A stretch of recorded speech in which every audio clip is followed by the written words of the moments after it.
Sir, good eve sir, Midshipman Alperes. So, ako adeng kuan ron, ako ang i-explain is recommended construction of water type bulkheads in ship as per SOLAS regulation. Ang recommended construction sa water type bulkhead sa barko sumala sa International Maritime Organization ubos sa SOLAS Convention nagpasabot nga ang mga bulkheads kinahanglang lig-on hinimo sa bakal ug makaya sa pressure sa tubig kung naay flooding. So nako ipakita ninyo nga video picture.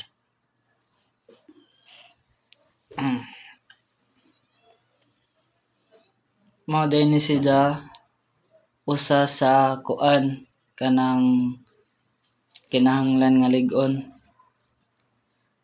Mao dinhi kwarto no, kwarto sa kanang kuan barko, kwarto ni ba nga naiusa diha nga anha ra jud ag tubig mapudong ug naay mutagas nga tubig gikan sa barko.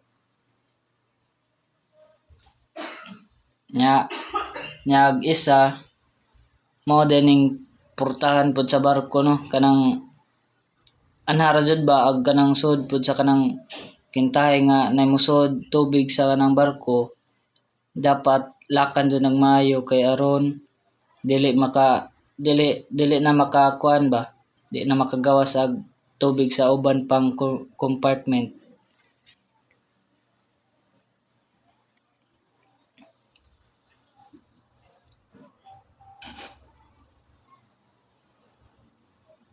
Nya ang kuan di ay ang lack of pwede ma-operate manually og di-remote daw ang bulkheads gidisenyo aron mabahin ang barko ngadto sa compartments aron makapugong sa paghatag sa tubig o makatabang sa stability. Kinahanglan usab nga moabot kini hangtod sa bulkhead decks, walay putol og permi gi-inspect o gi-maintain sa kinatibuk-an. Importante kaayo kini aron maprotektahan ang barko aron dili malunod.